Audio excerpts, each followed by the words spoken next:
Yes, no, it was fantastic to have Jordan just pull through then in straight sets win against Mikhail Kukushnin.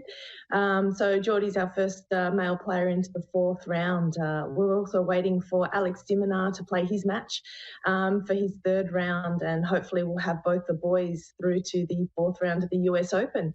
That is going to be great news indeed. And how are they going? How are they coping in these new conditions? Yeah, from all accounts, the Australian players and coaches are really enjoying it, and they're just happy and appreciative to be out there.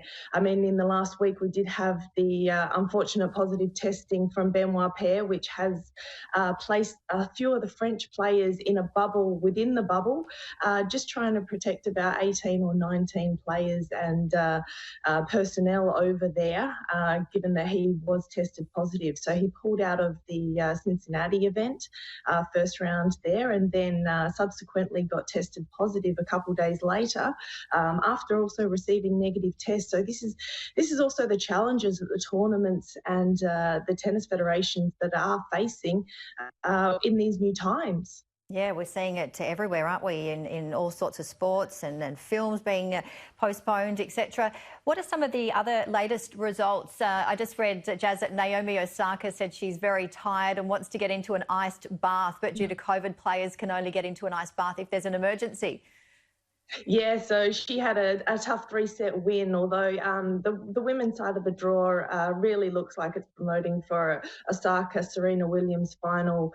Osaka had a good win there, and you've got Serena Williams coming up against Sloane Stephens, so that's going to be an interesting match. But Kerber came through as well, defeating Alia Tomljanovic in the first round, the Australian there, and now she's into the third round as well. So it really looks like it's setting up to be a Serena Williams, Naomi Osaka final in the women's side. Oh, that would be fantastic to watch. And Andy Murray had an epic comeback win to, first round in, round in 5 sets, I should say. First round, 5 sets, there you go.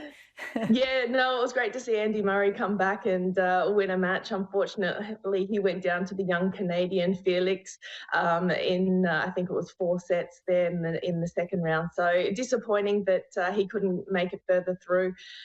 Kim Kleist is another one, again, trying to make a comeback. I think she's had 3 or 4 attempts now and struggling to win a match. So she went down 6-1 in the third set in her first round of the match there against Ekaterina. But it's good to see those guys back out there, and especially since it's being televised and there's no crowds there or spectators to get behind. I think there's still about 12 Americans in the female draw at the moment. I think for the television rights, it's actually great to have the old veterans out there playing. Yeah, you were there last year. Hopefully maybe you can be there next year. Who knows?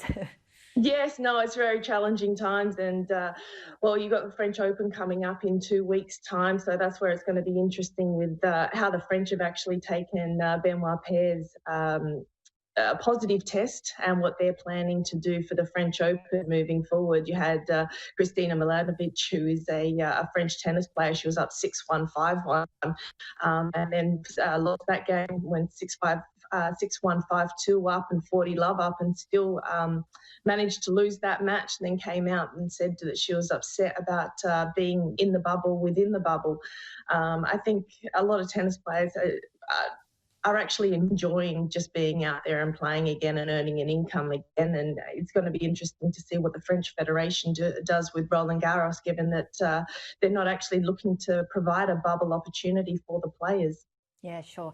Looking forward to that one as well. And finally, Jaslyn, we just heard from the chairman of Are You OK, with the official date being Thursday, September 10. Can I ask you, are you OK? Yes, Janie, I am okay. It has been a tough year for everyone this year, and we've had restructures at work, as well as not being able to travel and go down to Adelaide and see my family. But I've got a great support network here in Sydney, and no, it is tough, but I think everyone's going through the same thing. But thanks for asking. Are you okay? Yes, I am. And as you said, I think it's important to have that, support network around you, and to be mindful of everyone and yourself as well, because, as you said, very tough times, but we are certainly, hopefully, getting through it day by day. But it is such an important message. Are you okay on the 10th of September? We certainly need to be more than ever kind and mindful to each other and ourselves. Jaslyn Hewitt, always a pleasure to see you. Take care. Thanks, Janie.